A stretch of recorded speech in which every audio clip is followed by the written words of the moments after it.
encore un carton rouge. Bonsoir à tous, j'espère que vous allez bien. On se retrouve ce soir pour une toute nouvelle vidéo. On va faire le débrief de la rencontre entre le Barça et l'Atlético. Défaite 2-0 du Barça. Encore un carton rouge de la part de Cubarsí. Franchement, c'est la même chose ça, chaque année. Chaque année, c'est la même chose. Araujo, là, c'était Cubarsí encore une fois l'année dernière. Je sais pas ce qu'on a, sincèrement, je sais pas ce qu'on a avec les cartons rouges, mais bon, au bout d'un moment, ça commence à faire un peu beaucoup. Je vais directement commencer par le débrief du match, parce qu'au final, c'est ce qu'on attend. Le pire, c'est qu'on a mené, on était meilleur dans ce match. Franchement, je sais même pas quoi dire sur l'Atlético. J'ai jamais vu une équipe aussi infâme de toute ma vie. C'est n'importe quoi ce que je viens de voir. Les gars gagnaient du temps à la première seconde. Ils étaient tout le temps, mais vraiment tout le temps en train de gagner du temps, en train de faire des fautes qui n'ont pour la plupart pas été sifflées d'ailleurs.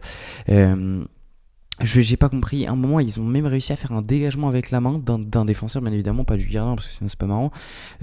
L'avoir, apparemment, on n'en a pas grand chose à faire. C'est n'importe quoi ce que j'ai vu de la part de l'Atlético. J'ai rarement vu un Arambol aussi élevé, personnellement. Donc, faut le signaler, il faut juste applaudir parfois, parce que c'est quand même assez fort.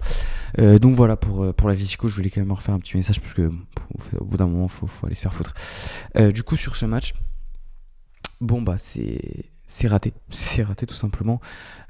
Parce que t'as fait une bonne entame de match. Une bonne entame de match où t'étais au-dessus de l'adversaire. Bon, forcément, c'est plus facile quand au final l'Atlético ne veut pas jouer au football.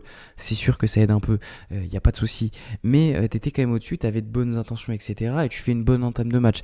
Le problème, il est symptomatique du Barça. C'est que t'as pas été efficace. T'as eu pas mal d'occasions que t'as ratées. Je pense notamment à une occasion de Rashford. Et globalement, c'est pas la seule. Et on reviendra sur Rashford.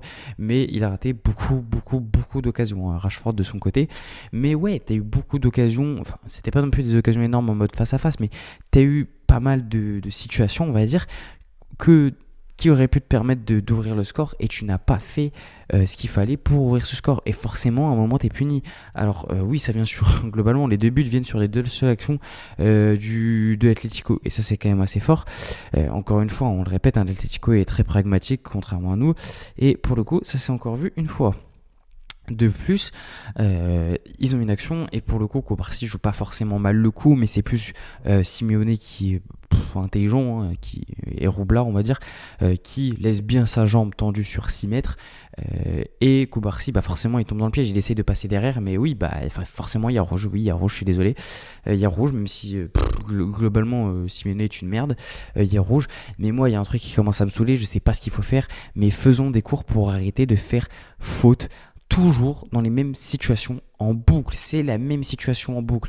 Cubarsí, la saison dernière, c'était la même chose. Araujo, c'était la même chose l'an dernier. Enfin, 2 ans avant. On n'en peut plus. Faites des cours, les gars. S'il vous plaît, ce n'est pas grave de prendre un but. Par contre, ce qui est grave, c'est d'être à 10. Parce qu'à 10, le match, il est terminé. C'est fini. On oublie. Ciao. Ça dégage. Et ça s'est vu encore une fois, parce que tu as niqué ton match. Et le pire du pire, c'est quoi? C'est que tu arrives à prendre un but une seconde après. Bien évidemment, Julián Álvarez qui te sort le corner, enfin le coup franc d'une vie. C'est fatigant, je vous jure, c'est fatigant. Et globalement, le pire, c'est quoi? C'est que pendant tout le match, mais vraiment tout le match, on a dominé, on a eu le ballon, parce que l'Atlético ne jouait pas au foot. On a été supérieur à eux. Franchement, c'était dégueulasse ce qu'ils ont proposé. Et on a été supérieur, et on a eu, c'est ça le pire, on a eu des occasions, on pouvait marquer, on pouvait mettre un but, revenir à égalité, ou même avoir ouvert le score, mais bon, ça on peut pas y revenir. Mais non, parce que t'avais Rashford qui ratait, t'avais un pied qui était pas mis, t'avais le ballon, voilà, qui touche la barre, etc. à chaque fois. Donc franchement, c'est encore une fois un manque d'efficacité. Et c'est dommage, parce que tu as été largement supérieur. Et bien évidemment, bon, forcément, Sorloth qui rentre, on le savait déjà qu'il allait mettre son but traditionnel contre le Barça. De toute façon, c'est Messi Prime, donc au bout d'un moment, tu peux rien faire de plus. Et donc oui, il le met son but, et du coup but de Sorloth, 2-0, là tu dis que c'est terminé. Alors je vais pas commencer à spéculer sur le match retour, et à faire un avant-match directement. Est-ce qu'on va gagner, est-ce qu'on va passer, etc. Alors oui, c'est sûr, on est dans une posture très très compliquée, mais on a bien vu qu'on peut mettre 3-0 à l'Atlético, et que 2-0 et 4-0, il y a quand même un cap qui est quand même assez aberrant. Bah, c'est le double au final. Donc c'est pas mort, mais clairement, encore une fois, on a vu tout ce qu'il faut pas faire. Pas d'efficacité. Pour le coup, on a fait une bonne entame de match. Une entame de match qui était bonne, mais pas d'efficacité. En défense, tu t'es fait trouer sur les deux seules actions de l'Atlético. Et encore une fois, tu as pris un carton rouge. Ça fait la 100e fois. J'aimerais bien qu'on progresse dans ce domaine, qu'on fasse un truc, qu'on ramène des spécialistes. Je sais pas ce qu'il faut faire, mais il faut qu'on arrête de prendre des rouges. C'est impossible. En plus, vous savez, c'est quoi le pire? C'est que Koubarsi, du coup, ne sera pas là. Il ne sera pas là au match retour. En plus d'être, de pas être là, de pas être là sur ce match pendant, si pas moi, 45 minutes, on n'a tout simplement pas pu compter, enfin on ne pourra tout simplement pas compter sur Koubarsi au match retour. Et ça, bah, c'est forcément une grosse perte. Voilà, tout simplement. Donc voilà, ça c'était pour le match parce que j'ai pas besoin d'en rajouter plus. Pour les joueurs, bon, je vais directement parler de Lamine Yamal, il nous a fait un match de fou. Pour moi, beaucoup trop esselé. Je suis désolé, il a été tellement seul, mais vraiment tellement seul tout le match. Franchement, il en a fait des différences, il en a dribblé des joueurs. Et le pire, vous savez c'est quoi? C'est pas qu'il en dribble un ou deux, c'est qu'à chaque fois, il a toujours des prises à deux. Il en dribble 1, 2, 3, 4, 5, 6. Il a 50 joueurs sur lui, il arrive tous à les dribbler. Et c'est ça le pire en fait avec Yamal. Je ne comprends même pas comment c'est possible. Ce mec est fou, mais il était trop esselé ce soir, il était trop esselé parce que, autant, bon alors les coups de pied arrêtés, mon gars, va peut-être falloir arrêter de les tirer parce que les deux seuls que tu as eu à tirer c'était cataclysmique. Mais sincèrement, ce qu'il a fait ce soir, c'est très fort, mais trop seul, trop seul. Tu le voyais, il était mais seul au monde, le gars faisait des différences, etc. Et t'avais personne avec lui. Je suis désolé. Le match de Lamine est spectaculaire, mais tellement gâché par les autres. Parce qu'on lui a pas donné les moyens de montrer à quel point il faisait un match spectaculaire. Et ça, c'est problématique. En tout cas, voilà pour Lamine. Je pense que j'ai pas besoin d'en rajouter plus. Puis il a fait un match de fou. Rashford, ça va être un peu délicat. Le problème de Rashford, c'est qu'il a fait un bon match dans l'ensemble. Il a créé les occasions, il était bien placé au bon moment. Il en a eu des occasions, mais moi, ce qui me dérange dans son match, c'est que sans ballon, déjà, c'est pas ouf. Au niveau du pressing, on est obligé de lui dire va presser, va faire. Alors même si des fois il le fait par lui-même, c'est quand même assez rare. Mais sans ballon, le jeu sans ballon de Rashford est quand même, je trouve, assez limité. Et c'est là qu'on voit forcément la perte de Rafinha au final qui est très importante. Là, tu te retrouves avec un Rashford qui, voilà, sans ballon est très limité. Avec ballon, c'est très fort, je l'ai déjà dit. Mais dans la finition, Rashford a été infâme. Et je pèse mes mots.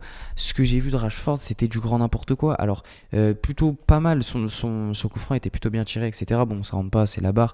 Elle est un peu déviée. Ok, pourquoi pas. Ça reste un coup franc. On va pas lui demander de mettre des coups francs. Mais par contre, ce que je peux pas accepter, c'est qu'il a raté, je pense, 3 grosses occasions. Des mauvais choix sur des possibles 1 contre 1. Des trucs où il faut revenir au lieu de tirer dans le petit filet parce que c'était sûr que ça allait jamais rentrer. Il y a une occasion aussi à la 20e, franchement il doit la mettre. Donc ouais, donc clairement une finition qui était aux abonnés absentes pour Rashford. Et ça gâche son match, en plus de son match, enfin de son jeu sans ballon qui est, on le savait déjà, clairement limité. Et attention à lui parce qu'en cas d'élimination contre l'Atlético, je pense que c'est direction Manchester United et il n'y aura pas de revenir, il n'y aura pas le fait de revenir au Barça. Moi je peux te le dire hein, parce que là c'est clairement son moment et pour l'instant, bah, même si avec ballon c'est plutôt pas mal, sans ballon c'est énervant, c'est juste énervant. Donc voilà pour Rashford. J'ai bien aimé le match de Olmo. Franchement, je l'ai trouvé plutôt intéressant. Bien dans la... Non, j'arrive même plus à parler. Il a beaucoup cassé de lignes, je trouve. Il a vraiment été bien placé entre les lignes. Il a permis de faire avancer le ballon beaucoup de fois. Il a construit le jeu, etc. Donc j'ai vraiment aimé le match de Olmo que j'ai trouvé très très intéressant. En numéro 10, vraiment très bon. Contrairement au match de Fermín López, qui lui pour le coup a été, je trouve, un peu plus fantomatique. Il a eu beaucoup de mal déjà à rentrer pendant les 20 premières minutes, c'était très très compliqué. Il était toujours à l'envers un peu. Donc voilà.